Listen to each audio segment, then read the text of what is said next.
cook? Exactly. I don't know how to cook. It turned out green. I don't know what happened. Why don't you know how to cook? Well, because nobody ever taught me. That's why you need to learn everything you can. Okay. Turn around and listen. And Okay. if you don't know, I'll get hurt. Let me see who's in the listening position. Lene wants a prize. Alexander does. Sean does. Look at Does anybody have your attention again? That's how you get attention. Shh, shh. You ready? Where do we leave off? I think the monkeys are coming. Go ahead and sit over there. Stay out of the way for a second. Monkey. Okay? Here comes the monkeys. We're going to finish off. Remember they had found the clover? And all the people on the clover were fine. Okay? All the who's. And with the help of the Wickersham brothers and dozens of Wickersham uncles and Wickersham cousins and Wickersham in-laws who helped I've engaged, you're going to be roped and you're going to be caged. And as for your dust speck, ha! That we shall boil in a hot steaming kettle of hazelnut oil. Boil it, gasped Horton. Oh, that you can't do. It's full of persons, I'll prove it to you. Mr. Mayor, Horton crawled. Mr. Mayor, you've got to prove. You've got to prove now that you're really there, so the big meeting, get everyone out, and make every who holler. Get everyone out, make every who holler, who every shout. Make every who scream. If you don't, every who is going to end up in hazelnut stew. And down the dust speck, the scared little mayor quickly called a big meeting of the Whoville town square. And his people cried loudly, and they cried out in fear.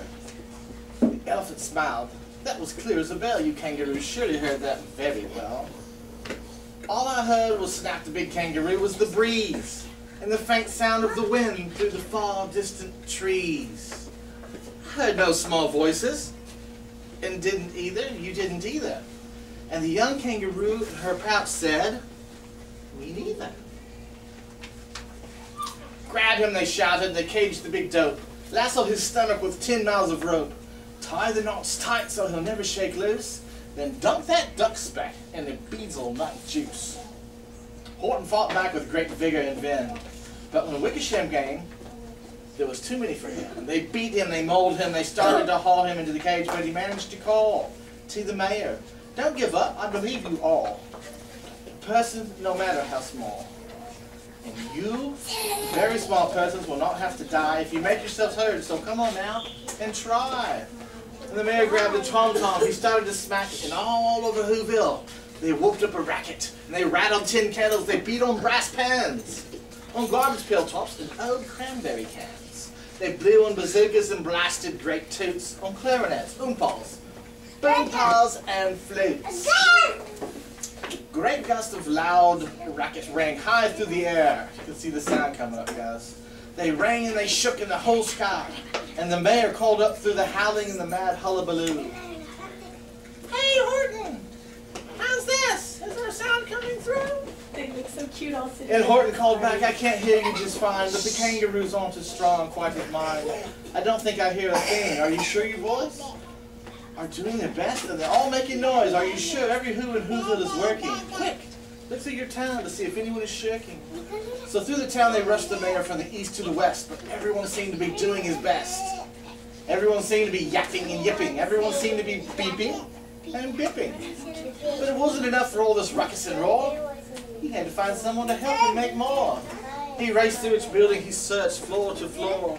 And just as he felt he was getting nowhere, and almost about to give up in despair, he suddenly burst through the door of the mayor and discovered one shirker. One!